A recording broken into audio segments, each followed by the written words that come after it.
Depois de um ano inteiro falando sobre pandemia, agora a gente está aqui na torcida por ela, a desejada vacina. E hoje eu estou aqui com uma nova companhia, que não é a vacina, mas era muito esperado aqui no programa, que é o meu também sócio, o nosso top voice do LinkedIn, Rodrigo Piponzi, meu sócio na MOL, que vai falar pra gente o que ele quer fazer quando essa pandemia acabar.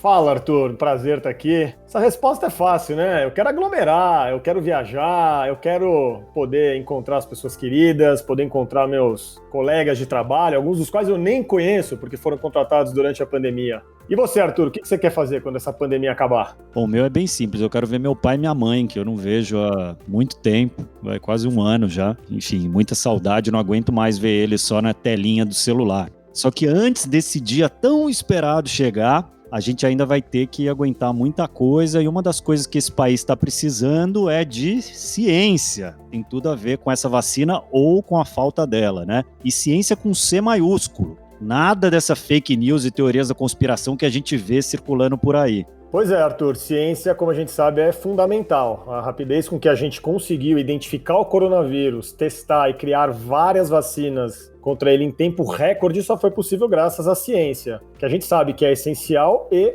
custa caro. Mas, estranhamente, o que a gente mais ouve por aí não é mais investimento na ciência, é menos. São cortes. Quando a gente mais precisa, estamos cortando. Será que nós conseguimos também, enquanto sociedade civil, contribuir para reverter um pouquinho dessa confusão? Né? Será que a sociedade organizada pode contribuir para que a ciência se desenvolva, contribuir com o Estado para dar um empurrãozinho nesse desenvolvimento? Como que a gente doa para melhorar o conhecimento, para gerar mais pesquisa, para gerar mais ciência? Esse é o assunto de hoje, aqui no Aqui se faz, aqui se doa.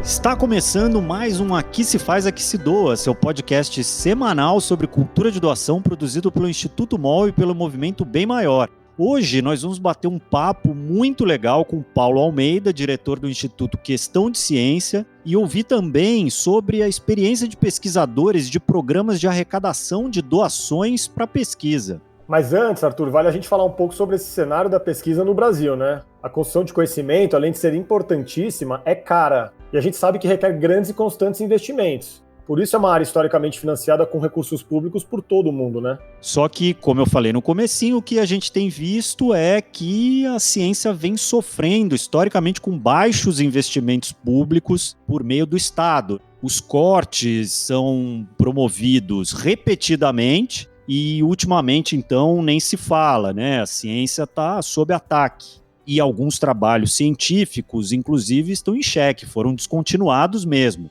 Com pouca verba para custear insumos, máquinas e os pesquisadores mesmo, né, a mão de obra ou os cérebros de obra, a gente se pergunta o que será da ciência e da pesquisa no Brasil daqui para frente. Ainda bem que temos, né, essa alternativa chamada filantropia. Isso mesmo, a filantropia voltada para a ciência é super comum nos Estados Unidos e na Europa, onde existem grandes incentivos fiscais e uma cultura de apoio muito consolidada, seja via parcerias, fundos compostos por doações de ex-alunos, como a gente vai falar um pouquinho ao longo do nosso episódio aqui, ou cobrança de mensalidades. No Brasil, isso ainda é uma novidade. Mas, vou te dizer, tá mudando, viu? Durante a pandemia, eu acho que uma boa notícia, talvez a única boa notícia que a gente tem para comemorar nos últimos meses aí é que, na verdade, a gente viu, como a gente já falou algumas vezes aqui, um movimento raro de doações de empresas e pessoas físicas, e uma parte delas para o financiamento de pesquisas de enfrentamento da Covid no país. Várias universidades criaram estratégias para angariar recursos que não os advindos do Estado, né? A Unicamp lançou o Ajude Unicamp, a Universidade de Brasília, a UNB, criou um fundo de doações, a Universidade Federal do Pará lançou uma campanha para arrecadação de doações aos hospitais universitários e aí, enfim, parando só em alguns exemplos, né? Em abril do ano passado, lá no comecinho da pandemia, a Universidade de São Paulo, a USP, lançou o USP Vida, que é uma plataforma virtual que permite que empresas e pessoas físicas doem para suas linhas de pesquisa relacionadas à pandemia. Então, olha que bacana você ter um programa oficial que permite, né, que organizações e pessoas possam contribuir com a ciência através das universidades mais renomadas do país, que é a USP. Inclusive, a gente traz aqui um depoimento do vice-reitor da USP, Antônio Carlos Hernandes, que contou para a gente como surgiu essa ideia. A ideia de criar um programa para a obtenção de recursos para pesquisas ao enfrentamento da Covid-19, ela surgiu exatamente do momento em que se despertou em toda a sociedade a necessidade de que você tenha um sistema de ciência e tecnologia no país que seja robusto. A ideia exatamente do programa ela é similar ao que já existe em outros países e outras universidades, e isso fez com que decidíssemos por um programa que fosse capaz de captar recursos para que pudéssemos fazer aquisições de materiais ou apoiar as pesquisas de uma maneira mais rápida do que aquela que é existente no serviço público, que é necessário uma série de cumprimentos de uma série de regramentos. Apesar da novidade, a iniciativa deu super certo. O vice-reitor da USP contou que no primeiro mês foram arrecadados cerca de R$500 mil. E já está quase batendo a meta de 5 milhões de reais. Até agora, quando a gente estava gravando o programa, o número já estava em 4 milhões e 300 mil reais doados, que é alguma coisa como 90% do total. Um dado interessante que eu dei uma olhada ali, tem algumas empresas que doaram ali, são citadas no site, e eu achei curiosa que tem uma doação do jogador Richarlison, jogador do Everton e da seleção brasileira, que imagina só, né, quando que um jogador de futebol jovem como o Richarlison fazendo uma doação para a Universidade de São Paulo, né? Que interessante, olha que oportunidade que tem de fazer esse tipo de conexão, né? Que só uma ferramenta como essa permite. E esse dinheiro doado no USP Vida está sendo investido em projetos de desenvolvimento de vacinas, medicamentos, estudos sobre processos antivirais e de suporte a redes de diagnóstico. Um dos projetos em destaque, né, do USP Vida é o Inspire, que é um ventilador pulmonar emergencial, saiu na imprensa, ficou super, conhecido no ano passado, que foi desenvolvido por um grupo de engenheiros da Escola Politécnica da USP, mas os doadores também podem destinar seus recursos para um fundo único, que é administrado por um comitê gestor, para que sejam aplicados nas pesquisas mais avançadas, né? Então, acho que a gente pode, inclusive, aproveitar aqui o episódio para convidar as pessoas a entrarem lá, doarem, porque, como você falou, é uma forma muito eficiente, muito simples de qualquer pessoa poder contribuir com a ciência do país com a chancela da USP. E sabe o que é mais surpreendente e muito legal também? É que mais da metade dos recursos não são doações de grandes empresas, mas de pessoas físicas, né? Que doam ali de pouquinho em pouquinho, a partir de R$50. E segundo o Antônio Carlos Hernandes, até o momento mais de 3.200 pessoas, muitos ex-alunos da USP, fizeram doações em dinheiro para o USP Vida. Isso mostra que há sim espaço para a filantropia científica no Brasil, desde que existam os canais que facilitem e estimulem essa prática. No caso das empresas especificamente, nós tivemos muita doação de materiais, ou seja, aquilo que de fato precisava para as pesquisas, as empresas vinham e ofertavam. Então, recebemos materiais para fazer protetores faciais, para se fazer máscara, materiais para desenvolver os próprios equipamentos do respirador. A ação das empresas, elas aconteceram de forma diferente e distinta. Mas o que nos foi muito importante é saber da disponibilidade, não só das empresas, mas das pessoas físicas, e entender da importância do financiamento para a pesquisa. Então, nesse sentido, mais do que o valor em si, que foi arrecadado em recurso, em dinheiro, em espécie, é a quantidade de pessoas físicas que fizeram a doação. Arthur, os números são super expressivos, mas o Antônio Carlos também chama atenção para um aspecto que é muito importante e necessário, que essas doações não podem ser pontuais e não podem ocorrer só em momentos de emergência. A mobilização tem que continuar mesmo em épocas não emergenciais, certo? Exatamente, muito bem lembrado. Se queremos que a ciência transforme o nosso futuro, a gente precisa popularizar a cultura de doação para as universidades, para os projetos de pesquisa, para o desenvolvimento de tecnologias e, fundamentalmente, mostrar que esse investimento traz grandes benefícios diretos para a sociedade. As pessoas precisam perceber a importância desse dinheiro, precisam entender que deram o dinheiro e que a sociedade recebeu algo importante em troca. Tem que mostrar que a gente está conseguindo conseguindo ter vacinas, conseguir recuperar vidas que estão em perigo e que sem a ciência e a tecnologia nada disso seria possível, né, Rô? E como eu falei, é um programa aberto, é um programa que a gente convida todo mundo também a participar. Quem se interessou, vale visitar o site do USP Vida. As doações podem ser feitas por boletos ou transferência direta. O link é o portalusp.br/USPVida e ali você escolhe as opções de doação que começam em R$20 e podem chegar aí a R$1.000. E agora que a gente deu esse rápido panorama da ciência e citou um bom exemplo, vamos para a entrevista. O Paulo Almeida, nosso convidado de hoje, é diretor do Instituto Questão de Ciência, cuja missão é trazer ciência para os grandes diálogos nacionais e globais em torno da formulação de políticas públicas. O Paulo é bacharel e mestre em psicologia pela USP, bacharel em direito pela Faculdade de Direito de Franca, tem especialização em gestão de projetos pela Fundação Vanzolini e é doutorando na FEA USP. Ele trabalha com políticas públicas na USP desde 2014. Paulo, seja bem-vindo ao nosso podcast. Obrigado por ter aceitado o nosso convite. Que isso, prazer é todo meu.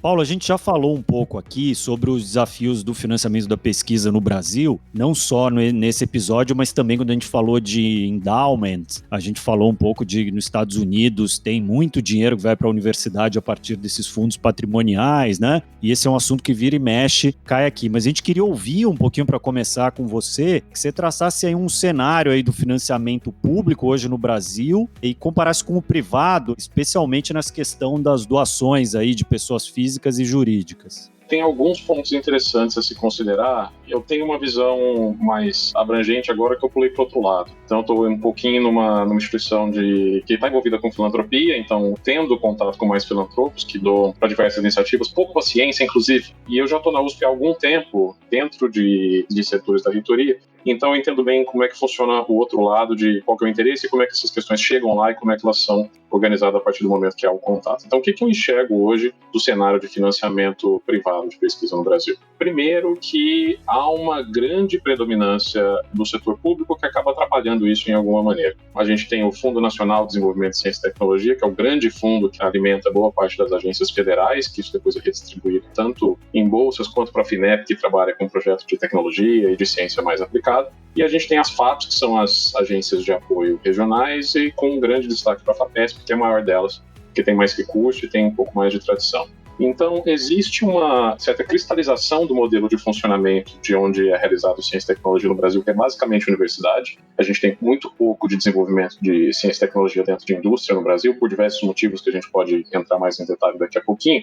Mas houve uma certa cristalização no Brasil, um pouco por conta do formato de como essas universidades foram se estruturando e de como é que a dinâmica de funcionamento delas até hoje, que eu vivo falando que elas parecem muito mais órgãos públicos clássicos do que universidade. Então, se você pega um modelo aí de universidade de ponta no mundo e você pega um modelo de funcionamento brasileiro, de um órgão público clássico brasileiro, e você bota eles em extremos de um contínuo, as nossas universidades têm mais cara de órgão público do que cara de universidade, no final das contas. Desde política de contratação, política de compra, infinitas coisas. Então foi se cristalizando o modelo onde as universidades pagam com os recursos que são otorgados para elas de funcionamento básico, basicamente folha de pagamento, outra característica que é muito parecida com o funcionamento de governo. E aí, basicamente, o que eles conseguem fazer, porque está mais dentro do métier, do que foi se acostumado a fazer e se cristalizou, é obter essas verbas de financiamento públicas que são muito, muito voltadas para a pesquisa básica no Brasil. O que é importante, por um lado, pesquisa básica é super relevante, é o que dá sustentação para outros tipos de pesquisa, mas falta um pouco de atratividade para que haja uma aproximação do setor privado e ter interesse em estreitar esses contatos. Então essa é uma ponta, é uma vertente dessa questão toda. Uma outra é o seguinte: existem culturas filantrópicas aí ao redor do mundo, então de fato nos Estados Unidos a gente tem a cultura de endowment, vem o dinheiro porque o recurso que já está lá é muito bem aplicado, então o pessoal tem gestão profissional desses endowments, mas você tem ex-alunos que no final da vida, que acumularam aí uma fortuna considerável, tem todo o prazer do mundo de devolver esse dinheiro para a universidade. E a gente foi fazer uns estudos de por que isso acontece, e o motivo é muito claro: o cara sabe que o dinheiro vai entrar lá e vai ter resultados. Ele consegue enxergar no relatório anual que as universidades soltam a boa gestão do dinheiro que foi aplicado lá. Então ele sabe que isso está rendendo X bolsas, ele sabe que isso está rendendo publicação de tais coisas, etc. e tal. Aqui existe um problema, eu não vou falar que é voluntário, porque eu não sinto má fé, honestamente, mas existe um problema estrutural de falta de transparência. Eu não vou colocar meu dinheiro suado que eu acumulei durante toda a minha vida numa iniciativa na qual eu não vou conseguir enxergar como que ele está sendo utilizado. Se for pagar salário de funcionário acima do valor de mercado, eu vou ficar muito em dúvida de colocar um dinheiro numa iniciativa dessa, por mais que essa universidade tenha me dado todas as condições para conseguir exercer minha profissão e acumular uma riqueza considerável.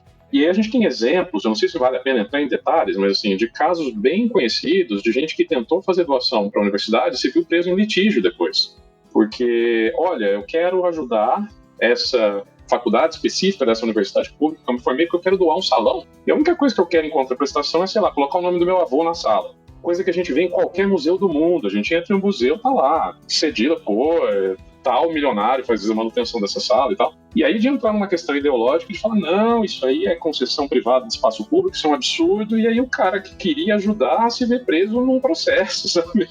De ser uma doação condicional e o cara queria o dinheiro de volta, enfim, uma bagunça. Não me estendendo aqui, até pra gente não tirar tempo de outras perguntas, mas acho que é um problema multifatorial, e ele parte, eu vou dizer que do meu ponto de vista, principalmente da falta da capacidade dos nossos órgãos que fazem pesquisa e desenvolvimento em saberem demonstrar de maneira clara e inequívoca como é que esse recurso vai ser utilizado de maneira responsável e transparente, porque eu vejo reiteradamente interesse de iniciativa privada tentar se aproximar, bater na porta e chegar num setor completamente amador que nunca viu um balanço na vida, por exemplo. E isso não vai funcionar. Então, falta aí um pouco de alinhamento progressivo e contínuo entre as partes para a gente chegar num modelo que eu acho que permita começar. Acho que a gente nem começou direito ainda, na verdade. Quando a gente põe a lente um pouco mais focada em ciência, a gente sabe que o Instituto Questão de Ciência trabalha em projetos que estimulam a filantropia científica no Brasil. E aí eu queria te perguntar, qual que é a importância desse tipo de financiamento privado para o desenvolvimento da ciência e da tecnologia por aqui? E como é que a gente pode estimular o cidadão brasileiro a doar para a ciência brasileira? O que efetivamente ele vai ganhar doando para a ciência brasileira?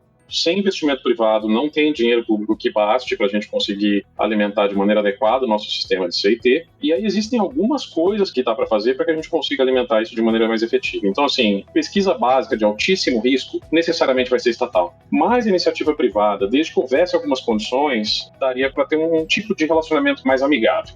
Dentre eles, a gente ter benefícios fiscais para doação para a ciência. Não existe. Tem para arte, tem para esporte. Para a ciência nunca teve, e pior, nunca teve a discussão. Então a gente tem tanto em âmbito de tributo federal quanto de tributo estadual, e acho que em algumas cidades grandes, tipo São Paulo, até no âmbito municipal, iniciativas de benefícios fiscais para que você doe para projetos específicos. E a academia nunca conseguiu se organizar para ter um advocacy, um grupo de pressão bom o suficiente para abrir essa frente aí. Hoje em dia, em momentos de crise, vai ser muito difícil, a gente não vai conseguir desoneração fiscal nesse momento agora, mas isso é uma discussão de longo prazo. E em outros lugares do mundo, se o cara quer fazer um aporte dessa natureza, o país reconhece isso como algo que traz um retorno muito grande para a sociedade depois. Então não é concessão e investimento, se você olhar de uma maneira mais abrangente, mais estratégica. Para além disso, precisaria ter uma facilitação também da gente fazer a conversão de ciência em produto, que no Brasil é um processo muito truncado. Então, se houvesse uma clareza maior do quanto que o dinheiro, o investimento privado pode entrar, não seja necessariamente só uma doação completamente filantrópica, mas que isso possa trazer um retorno de algum modo, dependendo de como as coisas forem amarradas, isso seria muito salutar. Porque nos últimos tempos, por exemplo, algumas agências de fomento começaram a achar interessante depósito de patente. Isso conta academicamente. Só que o pessoal deposita patente que nunca vai ser explorada para ter o registro, né? Vale mais o registro do que o impacto. Modular um pouco essa expectativa para a gente ser orientado mais para impacto do que para número, pode fazer com que, sei lá, a gente consiga ter iniciativas pontuais fantásticas que já aconteceram, do tipo você pegar um cientista de processo, gente que trabalha com microbiologia vegetal, e descobrir que no processo de produção de cana ali tem um subproduto que é pro lixo, que alimenta peixe no Japão e dá uma coloração mais atraente pro salmão. E aí o cara percebe que algo que é pro lixo começa a ser uma parte significativa da receita de venda dele, sabe? E isso é pesquisa e tecnologia com investimento privado. Se a gente conseguisse fazer isso em escala um pouco maior, tornar o cenário mais amigável e facilitar spin-off de universidade, facilitar a parceria público-privada, tirar essa cara de setor público clássico, no sentido pejorativo mesmo, de funcionamento de instituição de ciência e tecnologia, eu acho que a gente teria um avanço muito grande. O Paulo, no mundo inteiro e no Brasil, inclusive, a pesquisa científica é financiada principalmente pelo Estado, né, por recurso público. Embora muitas vezes grandes empresas, por assim dizer, desfrutem até do conhecimento gerado por essa pesquisa científica ou até gostariam de desfrutar mais, né, ou até para isso financiar mais pesquisa científica. Só que daí vem uma questão polêmica, que é uma questão de ética, não sei se essa é a melhor palavra e tudo, mas faz sentido grandes empresas, o recurso privado, financiar pesquisa científica considerando que existem algumas questões aí que talvez seja atribuição só do Estado, né? Algumas questões estratégicas do Estado, neutralidade da ciência, como entrada do capital privado poderia representar alguma coisa como o início de uma privatização das instituições de pesquisa. Queria que você falasse um pouco dessa polêmica e como que você se posiciona nesse sentido. Depende muito. Vamos pegar o lugar onde a gente tem a ciência mais desenvolvida do mundo, que é os Estados Unidos. É um país muito diferente, lógico que o modelo capitalista é muito mais pesado do que o nosso, mas os projetos mais secretos dos caras, que são projetos de defesa, são financiados por empresas privadas e não se enxerga conflito muito absoluto nesse. Alguns países principais da Europa Ocidental, aí mais ou menos a mesma coisa. Então, assim, eu acho que depende mais do tipo de relação, da transparência, de como é que isso está às claras do que qualquer outra coisa. Porque se tem um véu de relações éticas e funcionais e debaixo disso tem um monte de sujeira, também não adianta nada. Eu acho que onde essa discussão é mais importante é de fato o seguinte: qual que é o modelo de ciência e tecnologia e de ensino superior que a gente gostaria de ter no Brasil? É um modelo que é majoritariamente público e quer se manter desse jeito, mas como que isso consegue se relacionar harmonicamente e republicanamente, aí sem muita sujeira, com instituições privadas que conseguem fazer com que haja uma sinergia positiva em relação a essa associação. O que acontece hoje, e assim é um ponto meio polêmico, não é consenso, eu sei que eu sou opinião divergente em relação a isso, mas o nosso modelo é disfuncional, ele não tem como dar certo. O Brasil, ele tem 69 universidades federais, sem contar as estaduais que estão espalhadas por aí. Não existe isso no mundo. Se pegar a Europa Ocidental inteira, se brincar, não tem isso, somando. A China, por exemplo, que é uma potência, que investe um percentual pesado do PIB, acho que quase 3% do PIB em ciência e tecnologia, um PIB gigantesco, eles vão ter 3, 4, 5 no máximo universidades de pesquisa de ponta, que vão ser as que de fato empurram a fronteira do conhecimento aí, que precisam de investimento muito maciço público para garantir que isso tenha retorno para setores estratégicos de energia, defesa, essas coisas que a gente precisaria ter em qualquer país que está pensando em ter destaque mundial.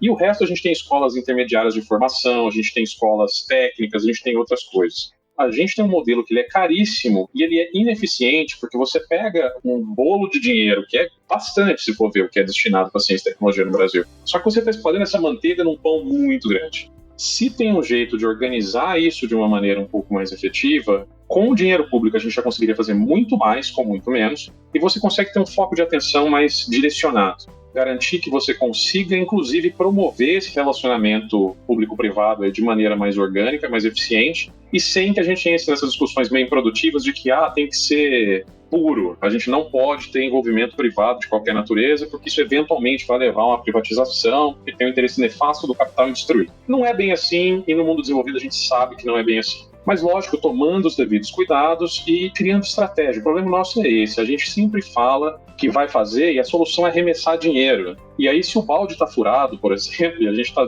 mandando dinheiro para a iniciativa errada, não importa quanto de água que entra, né?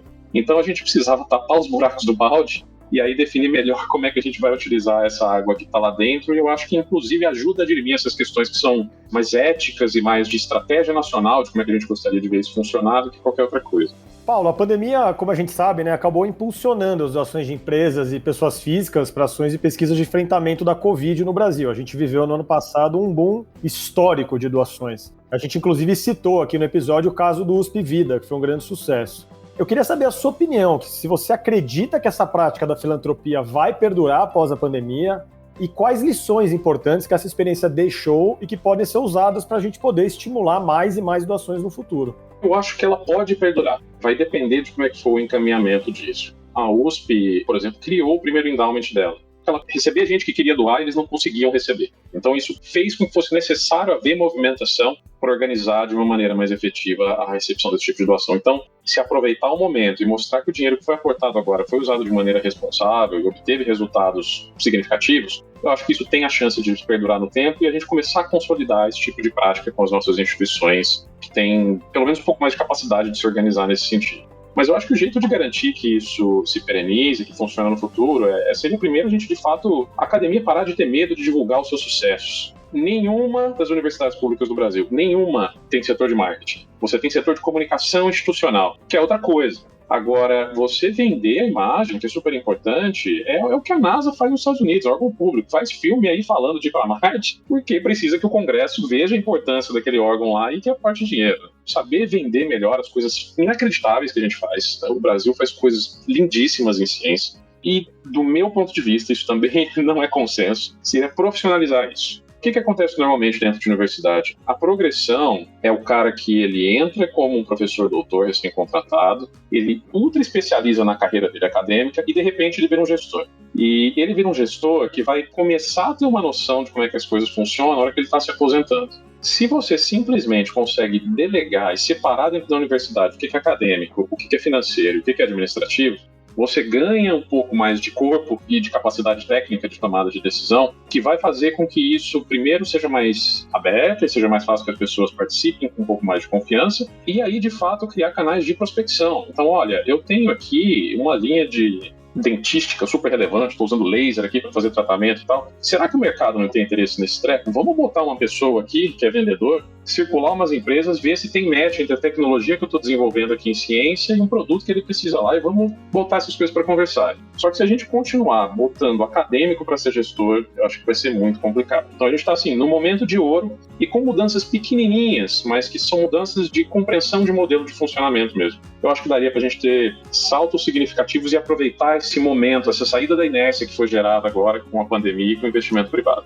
Bom, Paulo, o papo está muito bom, as provocações são urgentes e excelentes, mas nosso tempo urge aqui e a gente vai ter que encerrar já. Espero que a gente consiga aí, na próxima temporada aqui do programa, a gente marcar mais um papo aí para seguir, porque esse papo muito nos interessa. Obrigado pela presença, Paulo. Imagina, é um prazer, sempre que vocês quiserem, eu estou por aqui. Um grande abraço. E o Paulo volta no fim do episódio para a rodada relâmpago. Fiquem conosco até o final.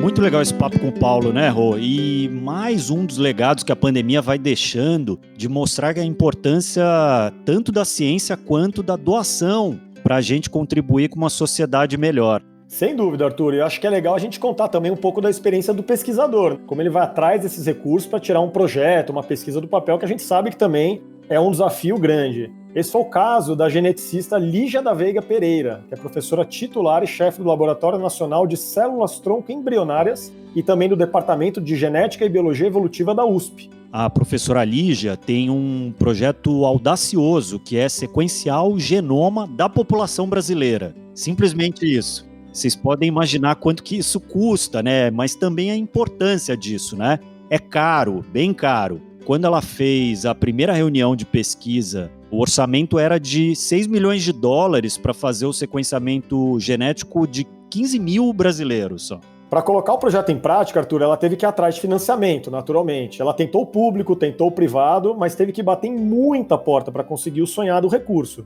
Depois que ela conseguiu algum apoio privado, o projeto chamou a atenção do Ministério da Saúde, olha só que legal. E estava prontinho para receber verba do BNDES. Mas aí veio a pandemia e paralisou tudo.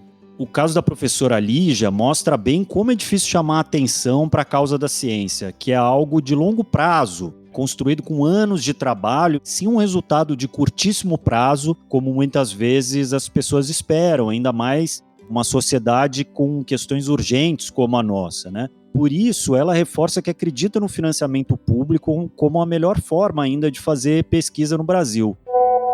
A doação e o financiamento privado, ele vai ajudar muito os cortes de orçamento público, mas a verba pública, mesmo nos países desenvolvidos, ela ainda é fundamental, principalmente para pesquisa básica. A pesquisa básica é uma pesquisa de longo prazo e que nem sempre fica claro qual vai ser a utilidade dela. Eu temo que, às vezes, a filantropia resista um pouco a colocar seu dinheiro nisso e os valores, as verbas de um governo tendem a ser muito maiores, né, do que o da filantropia. Mas a filantropia pode ter um papel fundamental, como foi o nosso caso. Eu acho que esse caso do DNA do Brasil é emblemático, né? O valor do apoio que a gente recebeu, além de ser, enfim, vamos fazer os nossos 3.000 genomas, mas foi muito maior do que isso. Foi fazer o governo se mexer e ver que, olha, isso é importante, isso tem um impacto, então vamos participar disso, vamos abraçar essa causa. Ou seja, Arthur, olha que interessante. Ainda que a filantropia não seja capaz hoje de financiar uma pesquisa desse tamanho por si só o interesse que a iniciativa privada demonstrou foi suficiente para sinalizar uma importância para um órgão público. Então, a gente já conseguiu observar só a partir da intenção e de um pequeno exercício de filantropia um enorme impacto nessa história, né? E por falar em impacto na sociedade, será que a gente também consegue impulsionar a ciência quando está naquelas de Mas eu não tenho dinheiro! Claro que dá! Vamos ouvir a dica da nossa colunista Rafa Carvalho, que hoje trouxe coisas bem interessantes. Dá para ajudar a ciência sem ter nenhum tostão sim, pessoal. Como você já sabe, todo episódio do Aqui Se Faz, Aqui Se Doa traz uma dica de alguma coisa que você pode doar e que não é dinheiro. E bem, talvez você, querido ouvinte, não pense nisso o tempo todo, mas a coisa mais valiosa que você pode doar pode ser você. Mais precisamente o seu corpo, depois da sua morte. Você já parou para pensar nisso? É claro que pode ser um pouco de tabu, né? Mas eu queria dividir um pouco dessa informação com vocês. A gente conversa muito mais abertamente hoje em dia sobre doação de órgãos, né? Mas o corpo inteiro, ou até mesmo partes dele, são muito úteis para estudos científicos, gente. Profissionais e estudantes de medicina, enfermagem, odontologia, educação física, psicologia, fisioterapia, fonoaudiologia e até mesmo farmácia se beneficiam muito desse tipo de doação para estudos de anatomia. E eu queria aqui ressaltar algumas coisas para quem está começando a refletir sobre o assunto. Eu não vou me aprofundar demais, mas vou trazer algumas informações de dúvidas frequentes. Primeiro, para doar o seu corpo, é claro, existem algumas condições. Você precisa ser maior de 18 anos e, se for menor, é preciso a autorização dos seus responsáveis legais. E também é importante informar os seus familiares sobre isso. Segundo, é possível primeiro doar os seus órgãos e em seguida doar o restante do seu corpo. Nada se perde, um cadáver não se torna inútil por não ter todos os órgãos nele quando ele é encaminhado para estudo, mas vale ressaltar aqui também que não é possível doar corpos de pessoas que morreram devido a doenças infecto-contagiosas ou em situação de violência. Terceiro, a família pode realizar rituais fúnebres, sim, antes de fazer a doação do corpo. Só não pode, obviamente, fazer um enterro ou uma cremação. Quarto, quando você encontrar uma instituição que aceita a doação de corpos, você vai precisar assinar uma declaração de vontade, cujo formato varia de lugar para lugar. Depois é preciso reconhecer firma em cartório e aí uma via dessa declaração fica com você e outra fica com a instituição com a qual você entrou em contato. E quando essa declaração ficar com você, é importante que ela esteja em um lugar que seja fácil de ser acessado pelas pessoas mais próximas que já sabem desse seu desejo. No fim das contas, são os seus familiares que vão informar a instituição sobre a sua morte e são eles que vão tomar a decisão final sobre essa doação. Então é preciso deixar o seu desejo bem claro para todo mundo, assim como é feito já na doação de órgãos. A gente vai deixar na descrição desse episódio um link de uma matéria do Jornal da USP, muito explicativa, dando alguns detalhes e até indicações de lugares para você entrar em contato se você estiver considerando essa doação. Mas para encerrar, eu queria ressaltar aqui que um corpo doado para o progresso da ciência pode ficar à disposição para estudos durante décadas, gente. Já parou para pensar que mesmo depois de muitos anos, quando você não estiver mais aqui, você pode deixar um legado riquíssimo que vai tornar o futuro melhor? É uma herança muito preciosa e que está ao alcance de todos nós que hoje estamos vivos. Vale a reflexão. Até a próxima, gente! Eu sempre falo aqui, a Rafa nunca deixa a gente na mão.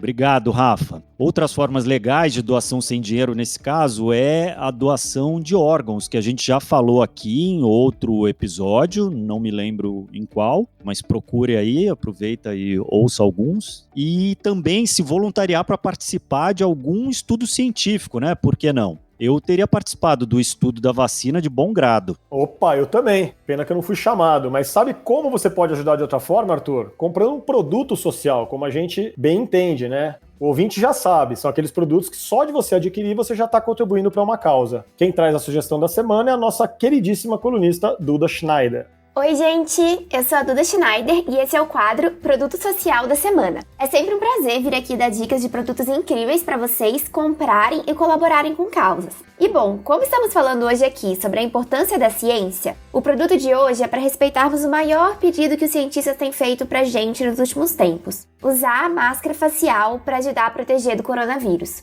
Com certeza, todo mundo que tá ouvindo tem aí uma gaveta de máscara em casa, lugar para pendurar perto da porta para não esquecer antes de sair, rotina para lavar e pegar uma nova. Mas a gente sabe também que esse é um item que vai acompanhar a gente ainda aí por alguns bons meses. E se da próxima vez que você precisar comprar um estoque novo de máscara, você puder comprar uma que apoia toda uma rede de costureiras e costureiros? Essa é a proposta da Fashion Masks, marca criada pelo Instituto Ressocial para desenvolver projetos de inclusão social e geração de renda para trabalhadores informais afetados pela crise do Covid. São trabalhadores que tiveram as fábricas fechadas, que se viram sem emprego durante essa crise, e o Breno e o Marcos, que são os fundadores da iniciativa, tentaram encontrar uma forma de continuar gerando essa renda. Então eles criaram um e-commerce, que você pode entrar e garantir as suas máscaras, que é o www.fashionmasks.org, e que conecta diretamente costureiras, fábricas e facções de roupas que fabricam máscaras faciais com o consumidor final. O projeto ele também tem o apoio do Grupo Malve, que fornece os tecidos cortados por um preço abaixo do mercado, e de muitas outras empresas que apoiaram, seja doando suas expertises ou comprando máscara para seus colaboradores.